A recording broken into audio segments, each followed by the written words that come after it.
السلام علیکم ورحمۃ اللہ وبرکاتہ، نحمدہ ونصلی علی رسولہ الکریم، اما بعد فاعوذ باللہ من الشیطان الرجیم، بسم اللہ الرحمن الرحیم، رب اشرح لی صدری ویسر لی امری واحلل عقدۃ من لسانی یفقہوا قولی۔ اور مچھلی والے کو جب وہ غصے سے بھرا ہوا چلا گیا، پس اس نے سمجھا کہ ہم اس پر گرفت نہ کریں گے، تو اس نے اندھیروں میں پکارا کہ تیرے سوا کوئی معبود نہیں، تو پاک ہے، یقیناً میں ظلم کرنے والوں میں سے ہو گیا ہوں۔ تو ہم نے اس کی دعا قبول کر لی اور اسے غم سے نجات دی، اور اسی طرح ہم ایمان والوں کو نجات دیتے ہیں۔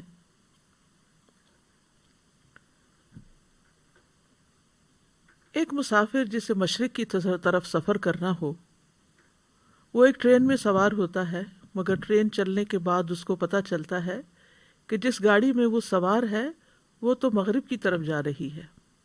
تو سوچئے کہ اس کا حال کیا ہوگا۔ وہ اپنی اس غلطی پر یعنی غلط گاڑی پر بیٹھنے پر تڑپ اٹھے گا، بے چین ہو جائے گا، اور جو ہی اگلے اسٹیشن پر گاڑی رکے گی وہ فوراً اتر جائے گا۔ مومن کا بھی یہی حال ہوتا ہے۔ جب اس سے کوئی ایسی غلطی ہو جاتی ہے جو اسے صراط مستقیم سے ہٹا دیتی ہے، وہ کسی دوسرے راستے پر چل دیتا ہے جو آخرت میں نقصان دینے والا ہے، تو وہ تڑپ اٹھتا ہے، نہایت شرمندہ ہو کر اپنے رب کے حضور گڑ گڑا کر اپنی غلطی کا اعتراف کر کے دوبارہ سیدھے رستے پر آ جاتا ہے۔ مومن وہی ہے جو غلطی کر کے پلٹ آئے، توبہ کر لے، اپنے رب کو راضی کر لے، حتیٰ کہ رب اس سے راضی ہو جائے۔ دعا کی قبولیت کے لیے لازمی شرط ہے کہ آدمی سنجیدگی اور توجہ سے دعا مانگے، پورے دل سے مانگے، اور اپنے قول و قرار پر غور کرے۔ اور جب انسان کے دل اور زبان میں موافقت پیدا ہو جاتی ہے تو دعائیں قبول ہونے لگتی ہیں، مشکلات حل ہو جاتی ہیں، رنج و غم سے نجات مل جاتی ہے۔ وَظَنُّونِ إِذْ ذَهَبَ مُغَاضِبًا فَظَنَّ أَن لَّن نَّقْدِرَ عَلَيْهِ فَنَادَىٰ فِي الظُّلُمَاتِ أَن لَّا إِلَٰهَ إِلَّا أَنتَ لَا إِلَٰهَ إِلَّا أَنتَ سُبْحَانَكَ إِنِّي كُنتُ مِنَ الظَّالِمِينَ فَاسْتَجَبْنَا لَهُ وَنَجَّيْنَاهُ مِنَ الْغَمِّ وَكَذَٰلِكَ نُنجِي الْمُؤْمِنِينَ۔ یہ آیت جو آپ کے سامنے پڑھی گئی ہے، لا الہ الا انت سبحانک، اس آیت کو آیت کریمہ بھی کہا جاتا ہے۔ یہ قرآن مجید میں سورۃ الانبیاء کی آیت نمبر 87 ہے۔ اس میں یونس علیہ السلام کا واقعہ بیان کیا گیا ہے۔ یہ واقعہ اس جگہ کے علاوہ سورۃ صافات اور سورۃ قلم میں بھی بیان کیا گیا ہے۔ اللہ سبحانہ تعالیٰ نے نینوا والوں، جو عراق کا علاقہ ہے، اس میں تقریباً 8ویں صدی قبل مسیح یونس علیہ السلام کو بھیجا۔ آپ نے انہیں اللہ کے دین کی دعوت دی، مگر انہوں نے اسے قبول کرنے سے انکار کرتے ہوئے اپنے کفر پر اصرار کیا۔ یونس علیہ السلام اپنے لوگوں سے ناراض ہو کر چلے گئے اور وعدہ کر گئے کہ 3 دن بعد اللہ کا عذاب آ جائے گا۔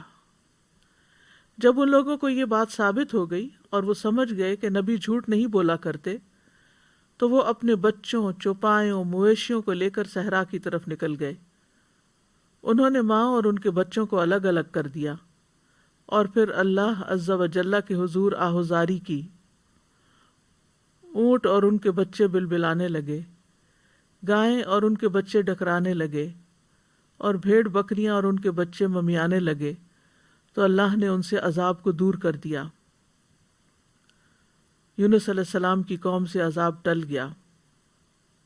انہوں نے عذاب اپنی آنکھوں سے دیکھا، لیکن ایمان لانے پر، توبہ کرنے پر، اللہ کی طرف سچے دل سے پلٹنے پر اللہ سبحانہ تعالیٰ نے ان سے عذاب ٹال دیا۔ اللہ تعالیٰ کا فرمان ہے فَلَوْلَا كَانَتْ قَرْيَةٌ آمَنَتْ فَنَفَعَهَا إِيمَانُهَا إِلَّا قَوْمَ يُونُسَ لما آمنوا کشفنا عنہم عذاب الخزي في الحیاة الدنیا ومتعناہم الی حین سو کوئی ایسی بستی کیوں نہ ہوئی جو ایمان لائی ہو، پھر اس کے ایمان لانے نے اسے نفع دیا ہو۔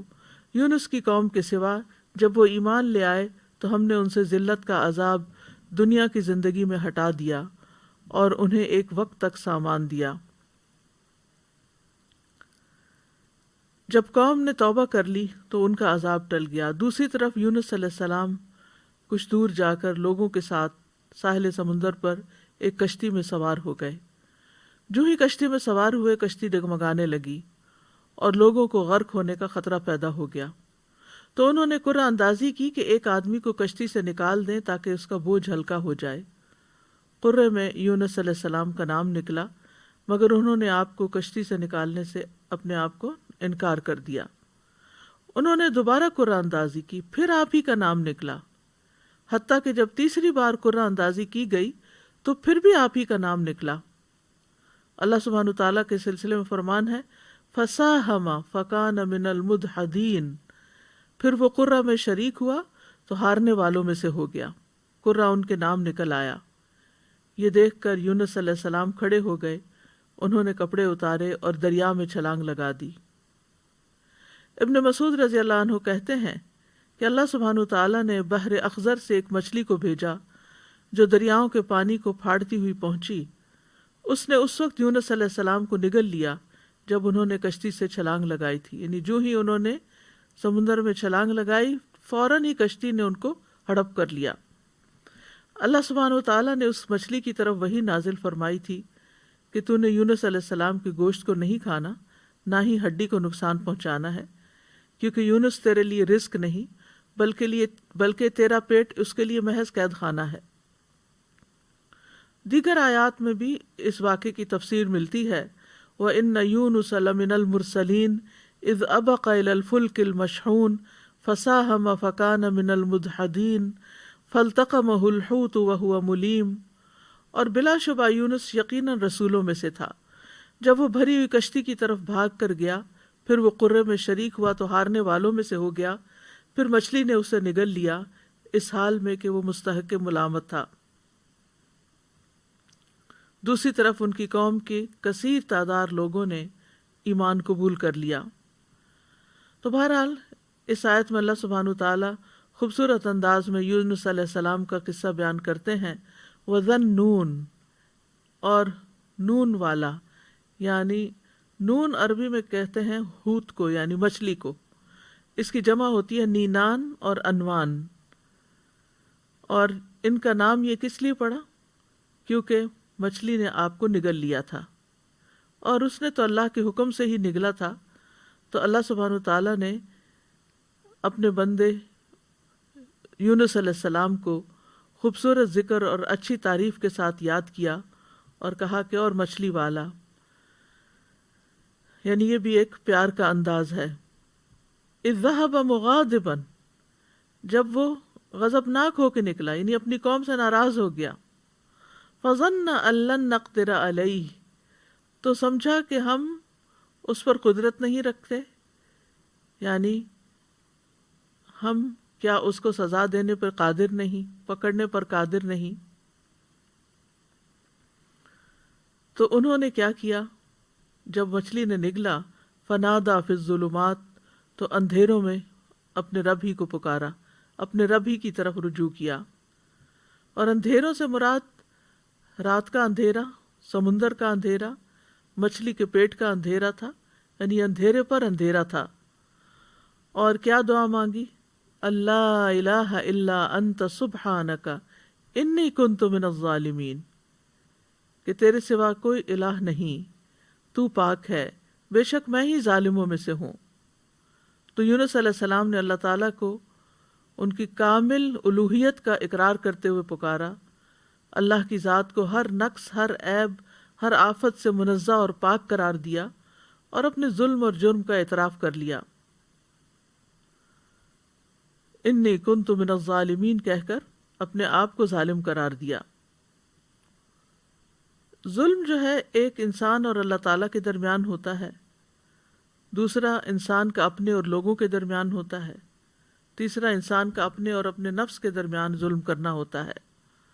تو بہرحال جب انہوں نے اپنی غلطی کا اعتراف کیا تو اللہ تعالیٰ فرماتے ہیں نیکسٹ آیت میں فاستجبنا لہ، تو ہم نے اس کی دعا قبول کر لی.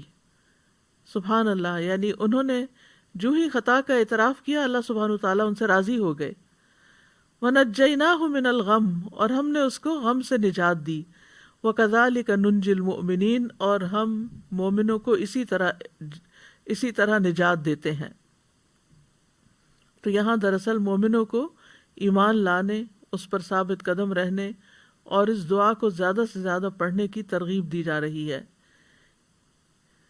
کیونکہ وہ جان چکے ہیں کہ یونس علیہ السلام کو اس کلمے کی وجہ سے نجات ملی تھی، اور یہ ہر اس مومن کے لیے خوشخبری ہے، وعدہ ہے جو کسی بھی تکلیف اور غم میں مبتلا ہو جائے تو وہ ان الفاظ کے ساتھ اپنے رب کو پکارے تو رب ضرور اس کو اس تکلیف سے نجات دے گا، کیونکہ یہ رب کا وعدہ ہے. کذالک ننجی المؤمنین، ہم اسی طرح بچائیں گے، نجات دیں گے مومنوں کو. یعنی جو بھی یہ طریقہ اختیار کرے گا اللہ تعالیٰ اس کی تکلیف کو دور کر دے گا، اس کی تکلیف کم کر دے گا، جیسا کہ اللہ تعالیٰ نے یونس علیہ السلام کے ساتھ کیا.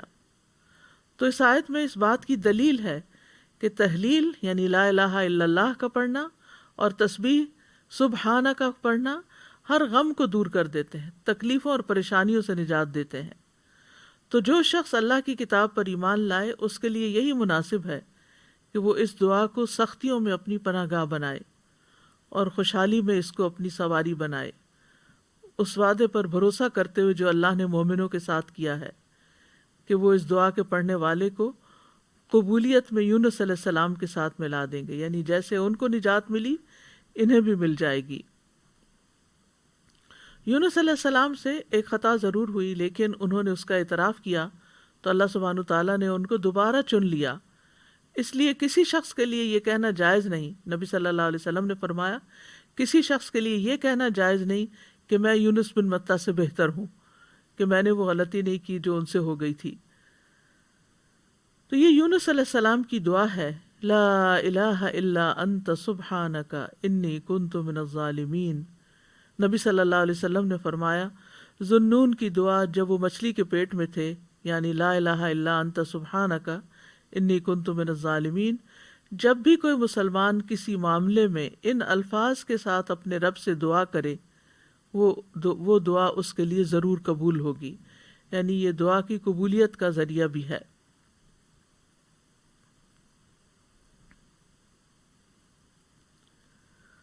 یہ دکھ دور کرنے والے کلمات ہیں. رسول اللہ صلی اللہ علیہ وسلم نے فرمایا کیا میں تمہیں ایسی چیز نہ بتاؤں کہ جب تم میں سے کسی آدمی کو دکھ اور پریشانی اور دنیا کی آزمائشوں میں سے کوئی آزمائش آئے تو وہ اس دعا کو پڑھے تو اس کی تکلیف دور ہو جائے گی. تو آپ سے کہا گیا کیوں نہیں؟ آپ نے فرمایا وہ مچھلی والے کی دعا ہے، لا الہ الا انت سبحانک انی کنت من الظالمین، تیرے سوا کوئی الہ نہیں، تو پاک ہے، بے شک میں ہی ظالموں میں سے ہوں. طبری کہتے ہیں کہ سلف صالحین ان الفاظ کے ساتھ دعا مانگتے تھے اور اس دعا کو دعائے کرب کہا کرتے تھے، یعنی تکلیف دور کرنے والی دعا کا نام دیتے.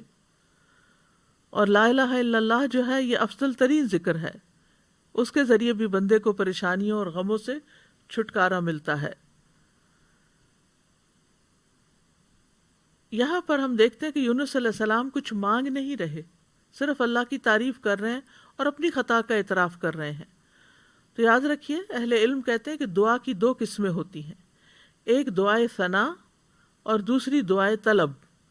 ایک ہے اللہ تعالیٰ کی تعریف پر مبنی دعا اور دوسری درخواست یعنی کچھ مانگنا اللہ سبحانہ تعالیٰ سے یا طلب کرنا. تو دعائے ثنا کیا ہوتی ہے؟ جیسے یہ ہے لا الہ الا انت سبحانک انی کنت من الظالمین، اور جیسے لا الہ الا اللہ وحدہ لا شریک لہ لہ الملک ولہ الحمد وہو علی کل شیء قدیر، یہ عرفہ کے دن کی دعا ہے. اسی طرح ایوب علیہ السلام نے جو دعا کی تھی انی مسنی الضر وانت ارحم الراحمین، یہ بھی اللہ تعالیٰ کی حمد و ثنا ہے. اور دعائے طلب کیا ہے؟ جس میں انسان اللہ کا ذکر کر کے اور تعریف کر کے اس سے کچھ مانگتا ہے، یعنی اسپیسیفک دعا کرتا ہے. تو اس دعا میں ایک طرف لا الہ الا انت سبحانک ہے اور دوسری طرف اپنی خطا کا ارتکاب ہے۔ یاد رکھیے کہ نبی صلی اللہ علیہ وسلم سے اس دعا کی کوئی محدود گنتی وارد نہیں ہوئی۔ یونس علیہ السلام کے بارے میں بھی نہیں پتہ چلتا کہ انہوں نے کتنی دفعہ اس کو پڑھا، لیکن انہوں نے ایک دفعہ بھی جب اس کو پڑھا ہوگا پوری تڑپ کے ساتھ، پوری شدت کے ساتھ، تو اللہ سبحانہ تعالیٰ نے ان کی دعا قبول کر لی۔ تو اس لیے لازم اپنے اوپر نہ کیجئے کہ 1.25 دفعہ ہی ضرور اس کو پڑھنا ہے یا 100 دفعہ ہی ضرور پڑھنا ہے۔ بات جتنی دفعہ چاہیں آپ پڑھیں، چاہے 1,00,000 دفعہ پڑھیں، چاہے 100 دفعہ پڑھیں، لیکن پابندی اس کی ضروری نہیں کہ اتنا پڑھیں گے تو دعا قبول ہوگی۔ اصل چیز ہے وہ جذبہ، وہ اخلاص، وہ شوق، وہ تڑپ جس کے ساتھ انسان دعا مانگتا ہے۔ تو اس دعا کے اوپر آپ اگر غور کریں تو اس میں سب سے پہلے لا الہ الا اللہ ہے جو کمال توحید کا بیان ہے، اور دوسرا پھر سبحانک ہے جو کمال پاکیزگی کا اظہار ہے کہ اللہ تعالیٰ ہر عیب اور برائی سے پاک ہے، اور تیسرے اپنی غلطیوں کا اعتراف ہے۔ تو یعنی یہ 3 ایسی بہترین چیزیں اکٹھی ہو گئی ہیں کہ جس کی وجہ سے دعا قبول ہوتی ہے، اور پھر اس میں ان چیزوں کو دراصل وسیلہ بنایا گیا ہے۔ اللہ کی توحید کا اقرار کر کے اس کو لا الہ الا اللہ کو وسیلہ بنایا گیا، تسبیح پڑھ کر وسیلہ بنایا گیا، انی کنت من الظالمین اپنی عبودیت کا اقرار کیا گیا اور اپنی غلطی کا اعتراف کیا گیا۔ تو یہ سب دراصل دعا کی قبولیت کے لیے ایک وسیلہ بن گیا۔ ابن قیم کہتے ہیں جہاں تک مچھلی والے کی دعا کا تعلق ہے تو اس میں رب عز و جل کی کمال توحید، اس کی کمال پاکیزگی پائی جاتی ہے، اور اس میں بندے کا اپنے ظلم اور گناہ کا اقرار بھی ہے، اور یہ مصیبت، پریشانی اور غم کے علاجوں میں سب سے مؤثر علاج ہے، اور حاجتوں کو پورا کرنے کے لیے اللہ سبحانہ تعالیٰ تک پہنچنے کا سب سے مؤثر وسیلہ ہے۔ اور یہاں پر توحید کی اقسام کا بھی ایک طرح سے ذکر ہے اور اقرار بھی ہے۔ توحید کا اقرار جو ہے یہ دراصل انسان کو رب کے آگے جھکا دیتا ہے، اس سے اللہ تعالیٰ کی عظمت کا احساس انسان کے دل میں آتا ہے، اور پھر تسبیح پڑھ کر انسان اللہ سبحانہ تعالیٰ کو انتہائی پاکیزہ قرار دیتا ہے جو کہ اس کے شایان شان ہے، اور اپنے اوپر غلطی کو لیتا ہے اور خود اپنے رب کی طرف رجوع کرتا ہے۔ اور اس میں ہم دیکھتے ہیں کہ بہت لطیف طریقے سے ظلم پر معافی کی درخواست ہے۔ انہوں نے اپنی ذات پر اپنے ظلم کا ذکر کیا، جو ظلم کی تیسری قسم ہے نا، کہ یعنی ظلم اور انسان کا اپنا نفس۔ تو یاد رکھیے اپنے گناہوں کا اعتراف کرنا حاجات پوری کرنے کا سب سے افضل دروازہ ہے۔ اللہ عظیم ہے، کریم ہے، اس کے آگے مسکین بن جائیں، اس کے آگے فقیر بن جائیں، اور ساری قوتوں کا مالک، قدرت کا مالک اسی کو سمجھیں، اور پھر اپنے رب کو تڑپ کر پکاریں، تو انشاءاللہ دعا قبول ہوگی، غم دور ہو جائیں گے، حاجات پوری ہو جائیں گی انشاءاللہ۔ ہم دیکھتے ہیں کہ سید الاستغفار جو ہے اس میں بھی انسان اپنی بندگی اور گناہوں کا اعتراف کرتا ہے اور اللہ تعالیٰ کی الوہیت کا، اللہم انت ربی لا الہ الا انت خلقتنی، اے اللہ آپ میرے رب ہیں، آپ کے علاوہ کوئی معبود نہیں، آپ نے مجھے پیدا کیا ہے، میں آپ کا بندہ ہوں۔ تو بہرحال اس میں یہ جو لا الہ الا اللہ ہے اس دعا کے اندر، یہ ایمان کی افضل ترین شاخ ہے۔ حدیث میں آتا ہے ایمان کی 70 یا 60 سے اوپر کچھ شاخیں ہیں جن میں سب سے افضل لا الہ الا اللہ کہنا ہے۔ ایک اور جگہ پر آتا ہے افضل ذکر لا الہ الا اللہ ہے۔ سچے دل سے لا الہ الا اللہ پڑھا جائے تو آسمان کے دروازے کھل جاتے ہیں، یہ اللہ کی رحمت پانے کا سبب بھی ہے۔ نبی کریم صلی اللہ علیہ وسلم کی شفاعت دلانے والا کلمہ ہے۔ رسول اللہ صلی اللہ علیہ وسلم نے فرمایا قیامت کے دن میری شفاعت کی سعادت سب سے زیادہ حاصل ہوگی اسے جس نے لا الہ الا اللہ خلوص دل سے کہا، یعنی سب سے زیادہ میری شفاعت کی سعادت اس کو ملے گی جو سچے دل سے لا الہ الا اللہ کہتا ہے۔ پھر یہ لا الہ الا اللہ مصائب سے نجات دلانے والا کلمہ ہے۔ نبی صلی اللہ علیہ وسلم نے فرمایا جس نے لا الہ الا اللہ کہا تو یہ ایک دن یہ کلمہ اسے مصیبتوں سے ضرور نجات دلائے گا، اس سے پہلے جو ہو چکا وہ ہو چکا۔ پھر جنت میں لے جانے والا کلمہ ہے من مات وهو يعلم انه لا الہ الا اللہ دخل الجنہ، جو شخص اس حال میں فوت ہوا کہ وہ جانتا تھا کہ اللہ کے سوا کوئی الہ نہیں، وہ جنت میں داخل ہوگا۔ ایک اور حدیث کے مطابق اس کلمے کی وجہ سے انسان کو آگ سے نکال لیا جائے گا، اور مرنے والے کو خاص طور پر اس کی تلقین کرنی چاہیے۔ نبی صلی اللہ علیہ وسلم نے فرمایا اپنے مرنے والوں کو لا الہ الا اللہ کی تلقین کیا کرو، کیونکہ جو شخص لا الہ الا اللہ پڑھتا ہے تو پھر جنت میں جانے سے، یعنی موت سے پہلے، تو جنت میں جانے سے اسے کوئی چیز روک نہیں سکتی۔ پھر سبحانہ کا جو ہے یہ تسبیح ہے، تسبیح سے تقدیر بدل جاتی ہے۔ اہل علم کا کہنا ہے میں نے قرآن میں تسبیح کو تلاش کیا تو میں نے ایک عجیب چیز پائی، میں نے پایا کہ تسبیح تقدیر کو ٹال دیتی ہے، جیسا کہ یونس علیہ السلام کے واقعے میں ہے۔ اللہ تعالیٰ فرماتے ہیں فَلَوْلَا أَنَّهُ كَانَ مِنَ الْمُسَبِّحِينَ لَلَبِثَ فِي بَطْنِهِ إِلَى يَوْمِ يُبْعَثُونَ، پھر اگر یہ بات نہ ہوتی کہ بے شک وہ تسبیح کرنے والوں میں سے تھا تو یقیناً اس کے پیٹ میں اس دن تک رہتا جس میں لوگ اٹھائے جائیں گے۔ یعنی اگر یونس علیہ السلام یہ تسبیح نہ پڑھتے تو قیامت تک مچھلی کے پیٹ میں رہتے۔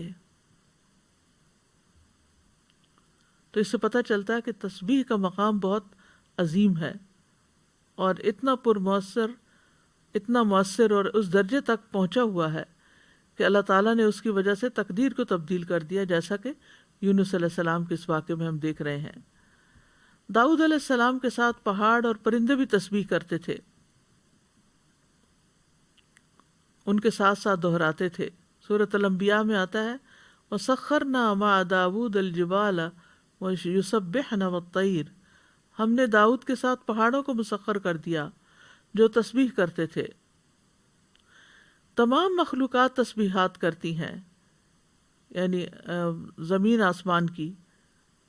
سورۃ النور میں آتا ہے الم تر ان اللہ یسبح لہ من فی السماوات والارض، کیا آپ نے نہیں دیکھا کہ بے شک اللہ کی تسبیح کرتے ہیں جو آسمانوں اور زمین میں ہیں۔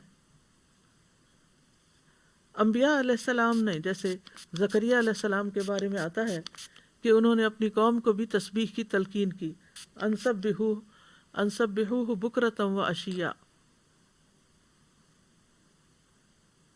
انسبحوا بکرۃ و عشیٰ، یہ سورۃ مریم کی آیت نمبر 11 ہے۔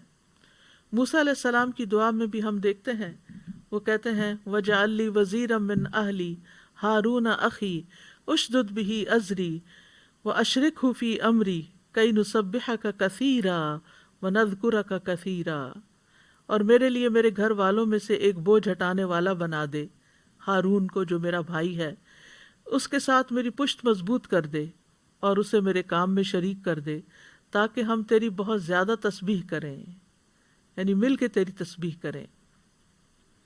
اہل جنت بھی اللہ تعالیٰ کی تسبیح کریں گے۔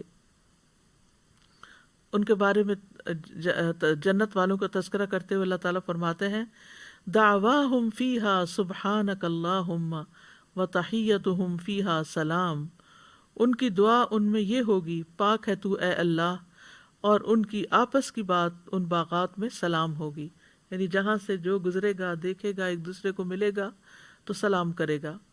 فرشتے بھی اپنے رب کی تسبیح کرتے ہیں، والملائکۃ یسبحون بحمد ربہم ویستغفرون لمن فی الارض، فرشتے اپنے رب کی حمد کے ساتھ تسبیح کرتے ہیں اور ان لوگوں کے لیے بخشش کی دعا کرتے ہیں جو زمین میں ہیں۔ تسبیح کے بہت سے فائدے بھی ہیں۔ اللہ کے ہاں قربت اور فضیلت پانے کا آسان راستہ ہے۔ رسول اللہ صلی اللہ علیہ وسلم نے فرمایا تم لوگ اللہ کی عظمت کا جو ذکر کرتے ہو، یعنی تسبیح، تحلیل اور تحمید کے الفاظ کہتے ہو، وہ عرش کے ارد گرد چکر لگاتے ہیں۔ ان کلمات کی ایسی بھنبھناہٹ ہوتی ہے جیسے شہد کی مکھیوں کی بھنبھناہٹ۔ وہ کلمات اپنے ذکر کرنے والے کی اللہ کے ہاں یاد دلاتے ہیں۔ کیا تم میں سے کوئی نہیں چاہتا کہ اس کے لیے کوئی ایسا ہو یا ہمیشہ اللہ کے ہاں اس کی یاد دلائی جاتی رہے. تو تسبیح سے یہ چیز ہوتی ہے. پھر دل کی گھٹن اور تنگی کا علاج بھی ہے. قرآن مجید میں آتا ہے وَلَقَدْ نَعْلَمُ أَنَّكَ يَضِيقُ صَدْرُكَ بِمَا يَقُولُونَ فَسَبِّحْ بِحَمْدِ رَبِّكَ وَكُن مِّنَ السَّاجِدِينَ وَاعْبُدْ رَبَّكَ حَتَّى يَأْتِيَكَ الْيَقِينُ. اور بلا شبہ یقیناً ہم جانتے ہیں کہ بے شک تیرا سینہ اس سے تنگ ہوتا ہے جو وہ کہتے ہیں. بس اپنے رب کی حمد کے ساتھ تسبیح کرو اور سجدہ کرنے والوں میں شامل ہو جاؤ اور اپنے رب کی عبادت کرو یہاں تک کہ تیرے پاس یقین آ جائے. پھر اسی طرح پریشانی، ڈر اور خوف دور کرنے کا ذریعہ ہے. رسول اللہ صلی اللہ علیہ وسلم نے فرمایا جو رات سے خوف کھائے کہ وہ اسے پریشان کرے گی یا مال خرچ کرنے سے بخل کرے یا دشمن سے مقابلہ کرنے سے ڈرے تو اسے چاہیے کہ وہ اس قول کی کثرت کر دے سبحان اللہ و بحمدہ، سبحان اللہ و بحمدہ، کیونکہ یہ اللہ کے نزدیک سونے کا پہاڑ اللہ عز و جل کے راستے میں خرچ کرنے سے زیادہ محبوب ہے. اور کس کے پاس سونے کا پہاڑ ہے ہمارے ہاں، لیکن اگر ہم یہ تسبیح پڑھتے ہیں تو انشاءاللہ اتنا بڑا اجر و ثواب ملے گا. پھر اسی طرح تسبیح کو صدقہ بھی کہا گیا. نبی صلی اللہ علیہ وسلم نے فرمایا تم میں جو آدمی صبح کرتا ہے تو اس کے ہر جوڑ پر صدقہ لازم ہے.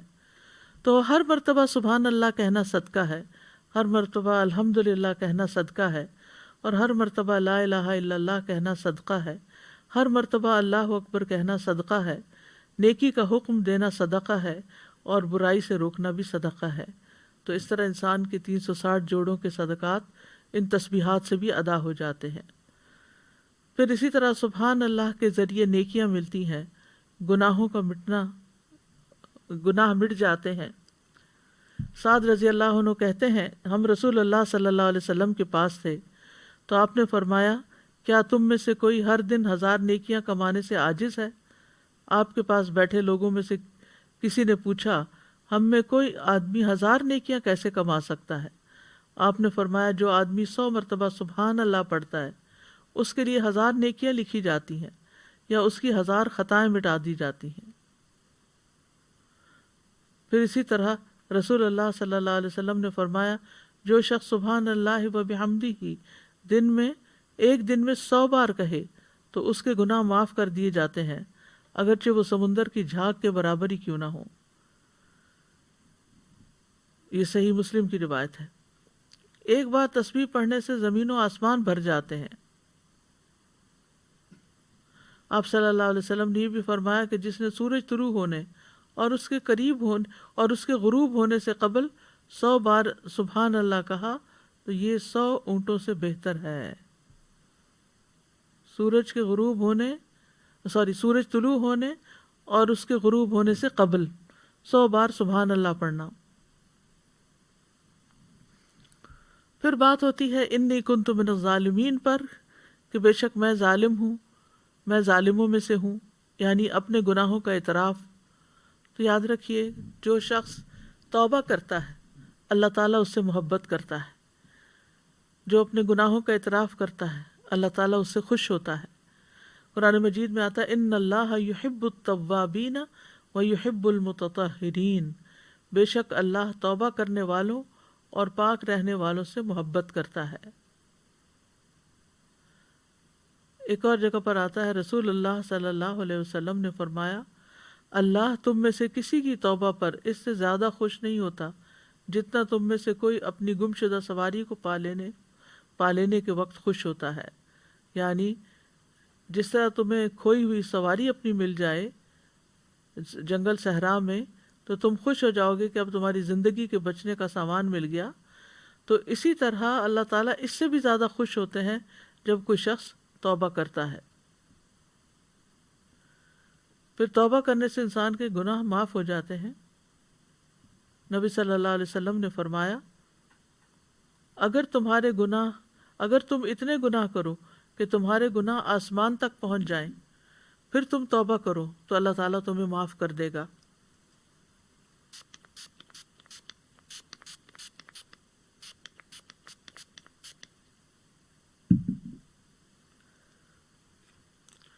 پھر گناہوں سے توبہ کرنے والا ایسا ہے جیسے اس نے گناہ کیا ہی نہ ہو۔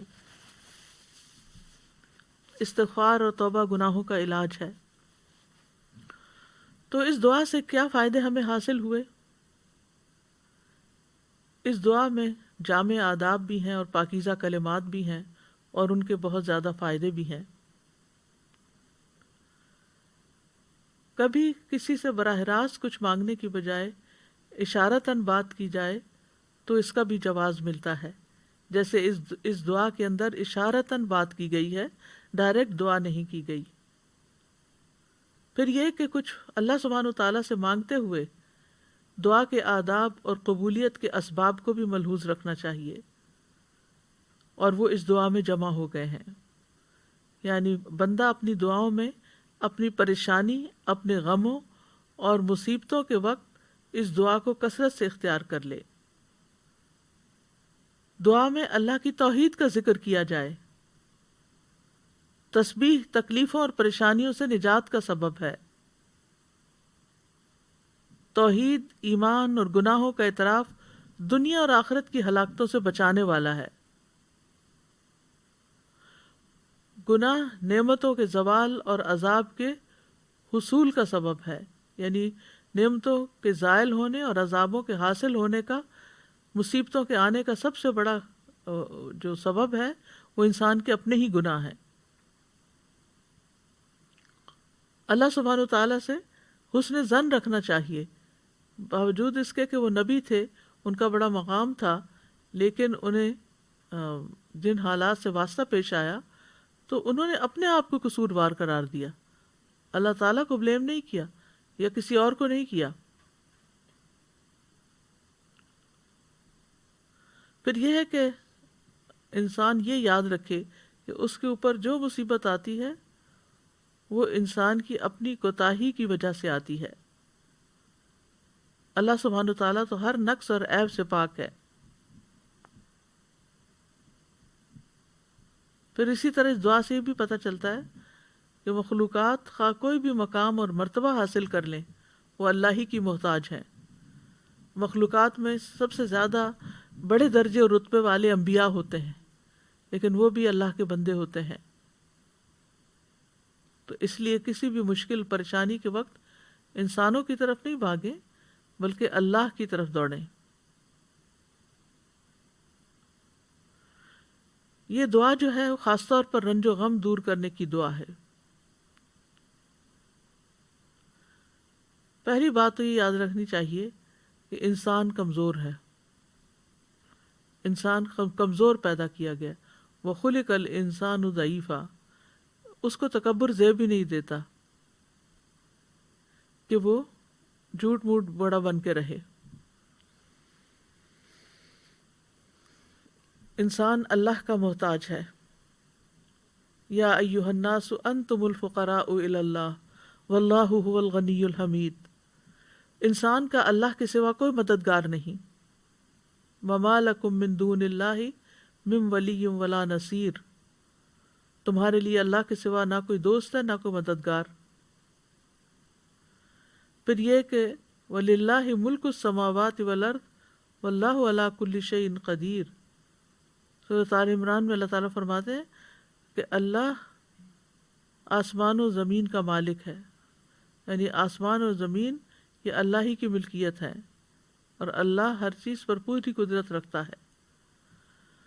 پھر اسی طرح بھلائی پہنچانے اور تکلیف ہٹانے پر اللہ قادر ہے، یہ بھی ہمارا یقین ہونا چاہیے۔ وَإِن يَمْسَسْكَ اللَّهُ بِضُرٍّ فَلَا كَاشِفَ لَهُ إِلَّا هُوَ وَإِن يَمْسَسْكَ بِخَيْرٍ فَهُوَ عَلَى كُلِّ شَيْءٍ قَدِيرٌ۔ اگر اللہ تجھے کوئی تکلیف پہنچائے تو اس کے سوا کوئی اسے دور کرنے والا نہیں، اور اگر وہ تجھے کوئی بھلائی پہنچائے تو وہ ہر چیز پر پوری طرح قادر ہے۔ پھر یہ کہ شفا اللہ ہی دیتا ہے۔ وَإِذَا مَرِضْتُ فَهُوَ يَشْفِينِ۔ اللہ ہی کو پکارنا برحق ہے۔ اللہ سے ہمیں اپنے غم اور دکھ کا اظہار کرنا چاہیے، جیسے یوسف علیہ السلام کے والد نے یعقوب علیہ السلام نے کہا انما اشکو بثی و حزنی الی اللہ۔ اپنے شکوے صرف اللہ ہی سے کرنے چاہیے۔ اور ہر معاملے میں اللہ کی طرف بڑھنا چاہیے۔ نبی صلی اللہ علیہ وسلم نے فرمایا، بے شک اللہ تعالیٰ فرماتا ہے، میں اپنے بندے کے گمان کے ساتھ ہوتا ہوں جو وہ میرے ساتھ گمان رکھتا ہے۔ جب وہ مجھے یاد کرتا ہے میں اس کے ساتھ ہوتا ہوں، اور اگر وہ مجھے اپنے دل میں یاد کرے تو میں بھی اسے اپنے دل میں یاد کرتا ہوں۔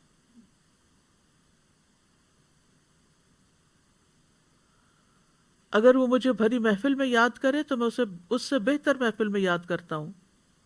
اگر وہ میری طرف ایک بالشت آئے تو میں اس کی جانب ایک گز نزدیک ہوتا ہوں۔ اگر وہ مجھ سے ایک گز قریب ہو تو میں اس سے 2 گز قریب ہوتا ہوں۔ اگر وہ میری طرف چلتا ہوا آئے تو میں دوڑتا ہوا اس کے پاس جاتا ہوں۔ پھر یہ کہ یعنی اس کا مطلب کیا ہے؟ اس کا مطلب یہ ہے کہ انسان کسی بھی تکلیف، مشکل، مصیبت کے وقت اللہ سبحانہ تعالیٰ کی طرف یہ پلٹے، اس سے رجوع کرے، اس سے گڑ گڑا کر دعا کرے، اور پھر جن چیزوں کا اللہ نے حکم دیا ان کو بجا بھی لائے۔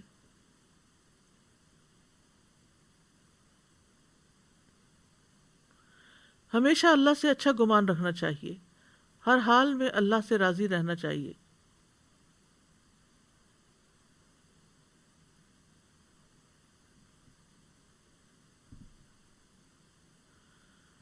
اللہ ہی پر بھروسہ رکھنا چاہیے۔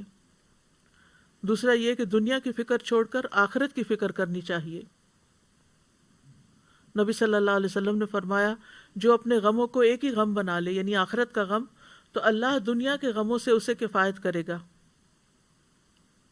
اور جس شخص کا مقصد، حدیث میں یہ آتا ہے، جس شخص کا مقصد اور اس کی حرص دنیا ہو، وہی اس کا ہدف بن جائے اور اسی کی نیت وہ کرتا ہو، تو اللہ تعالیٰ اس کی آنکھوں کے سامنے اس کا فقر و فاقہ کر دیتے ہیں، اس پر اس کے معاملات بکھیر دیتے ہیں، اور اس کو اس سے اتنا ہی ملتا ہے جو اس کے لیے لکھ دیا گیا ہو۔ اور جس شخص کا مقصد اور اس کی حرص آخرت ہو اور وہی اس کا ہدف بن جائے اور اسی کی نیت کرتا ہو، تو اللہ تعالیٰ اس کے دل میں غنا ڈال دیتے ہیں اور اس کے معاملات کو یکجا کر دیتے ہیں، اور دنیا اس کے پاس ذلیل ہو کر آتی ہے۔ تیسرے یہ کہ اجر پر نظر رکھنی چاہیے۔ نبی صلی اللہ علیہ وسلم نے فرمایا، مومن مرد اور عورت پر جسمانی یا مالی یا اولاد کی طرف سے مستقل پریشانیاں آتی رہتی ہیں، یہاں تک کہ جب وہ اللہ سے ملتا ہے تو اس کا ایک گناہ بھی باقی نہیں رہتا۔ ایک اور حدیث میں آتا ہے کہ جتنی بڑی مصیبت ہوگی اتنا ہی بڑا اجر ہوگا، اور جب اللہ کسی قوم سے محبت کرتا ہے تو اس کو آزمائش میں مبتلا کر دیتا ہے۔ پھر یہ کہ مومن کے لیے ہر غم، تکلیف اور ڈپریشن بھی باعث اجر ہوتا ہے۔ نبی صلی اللہ علیہ وسلم نے فرمایا، کسی مومن آدمی کے پاس جب کوئی تکلیف یا ایذا، بیماری یا رنج، یہاں تک کہ اگر اسے کوئی فکر ہی ہو، تو اس سے اس کے گناہوں کا کفارہ کر دیا جاتا ہے۔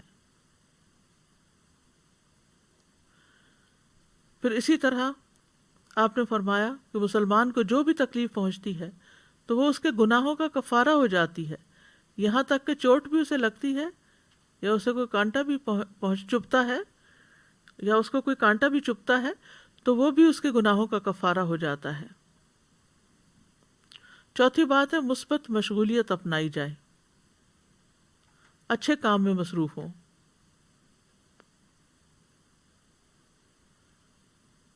رسول اللہ صلی اللہ علیہ وسلم نے فرمایا، وہ لوگ اللہ کو زیادہ محبوب ہیں جو دوسرے لوگوں کے لیے زیادہ فائدہ مند ہوں، اور اللہ عز و جل کے ہاں سب سے زیادہ پسندیدہ اعمال یہ ہیں: نمبر 1، کسی مسلمان کو خوش کرنا، نمبر 2، اس سے کوئی تکلیف دور کرنا، نمبر 3، اس کا قرضہ چکانا، نمبر 4، اسے کھلانا پلانا، اسے کھانا کھلانا، نمبر 5، اور مجھے کسی بھائی کی ضرورت پوری کرنے کے لیے اس کے ساتھ چلنا اس مسجد میں 1 مہینہ اعتکاف کرنے سے زیادہ محبوب ہے، اور جس نے اپنے غصے کو روک لیا اللہ اس کی خامیوں پر پردہ ڈال دے گا۔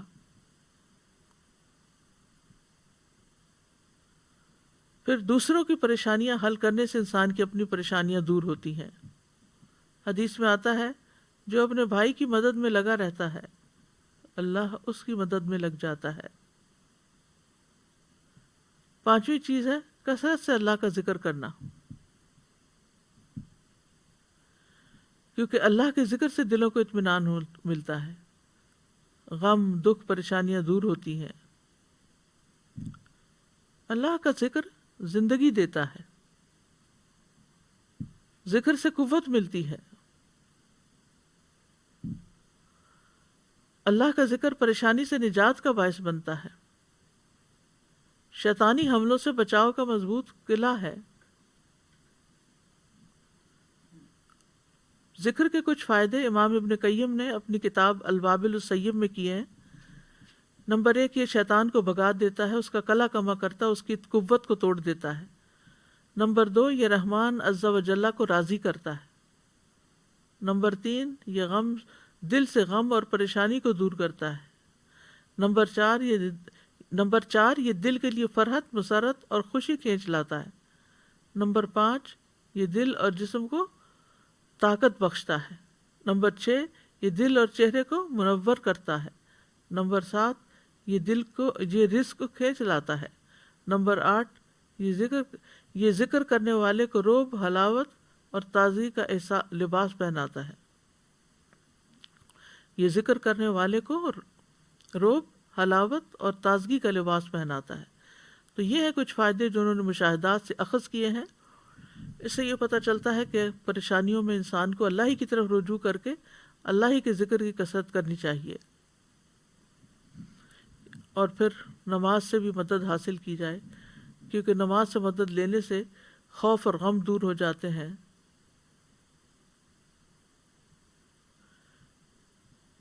نماز اللہ سبحانہ وتعالیٰ کے قریب ہونے کا بہترین ذریعہ ہے۔ غم اور پریشانی میں نماز کا سہارا لینا چاہیے۔ نمازوں کی حفاظت کرنے سے اللہ کی حفاظت ملتی ہے،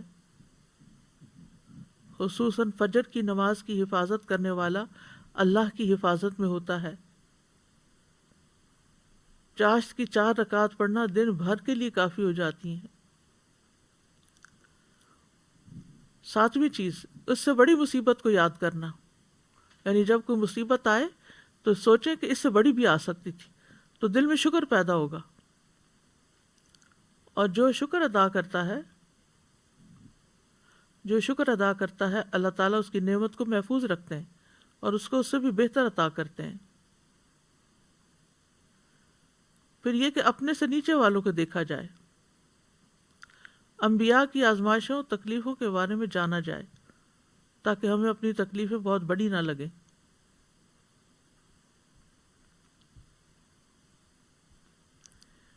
کرنے کے کچھ کام ہیں، پہلے دعا کر لیتے ہیں۔ پریشانی کی دعائیں جو ہیں، ایک تو یہی آیت کریمہ ہے، پھر دوسری اللہ اللہ ربی لا اشرک بہ شیئا، پھر لا الہ الا اللہ العظیم الحلیم، لا الہ الا اللہ رب العرش العظیم، لا الہ الا اللہ رب السماوات و رب الارض و رب العرش الکریم۔ پھر ہم و غم سے پناہ مانگنے کی دعا، اللہم انی اعوذ بک من الہم والحزن والعجز والکسل والبخل والجبن ودلع الدین وغلبۃ الرجال۔ اے اللہ میں تیری پناہ مانگتا ہوں دکھ، غم، عاجزی، سستی، بخل، بزدلی، قرض کے بوجھ اور لوگوں کے اپنے اوپر غلبے سے۔ انس بن مالک کہتے ہیں نبی صلی اللہ علیہ وسلم کو جب کوئی انتہائی پریشان معاملہ آتا تو آپ فرماتے یا حی یا قیوم برحمتک استغیث، اے زندہ اور اے قائم رہنے والے، میں تیری رحمت کے وسیلے سے فریاد کرتا ہوں۔ اور اس دعا کو تو دعائے کرب کہا گیا ہے، یا دعائے یعنی کہ مصیبت زدہ کی دعا، کرب کے وقت پڑھنے والی دعوات المکروب جس کو کہتے ہیں۔ اللہم رحمتک ارجو فلا تکلنی الی نفسی طرفۃ عین واصلح لی شانی کلہ لا الہ الا انت۔ پھر گھبراہٹ کے وقت کی دعا ہے، اعوذ بکلمات اللہ التامۃ من غضبہ وشر عبادہ ومن ہمزات الشیاطین وان یحضرون۔ اور کرنے کے کام یہ ہے کہ یونس علیہ السلام کی یہ دعا کثرت سے پڑھیں، یعنی کوئی دن زندگی کا ایسا نہ جائے کہ جس میں یہ دعا نہ پڑھی جائے۔ دوسرا یہ کہ مشکلات میں اللہ کی طرف رجوع کرے اور سچے دل سے رجوع کرے اور اللہ ہی سے دعائیں مانگے۔ پھر یہ کہ اپنی غلطیوں گناہوں کا اعتراف کرتے ہوئے اخلاص کے ساتھ توبہ کریں، یعنی سچائی سے دعا کریں، اخلاص سے کام لیتے ہوئے، اور اللہ سے اچھی امیدیں رکھیں۔ اللہ سبحانہ و تعالی ہم سب کے غم، دکھ، پریشانیاں اور مشکلات دور فرما دے۔ وآخر دعوانا ان الحمد للہ رب العالمین۔ سبحانک اللہم و بحمدک، اشہد ان لا الہ الا انت، استغفرک و اتوب الیک۔ السلام علیکم ورحمۃ اللہ وبرکاتہ۔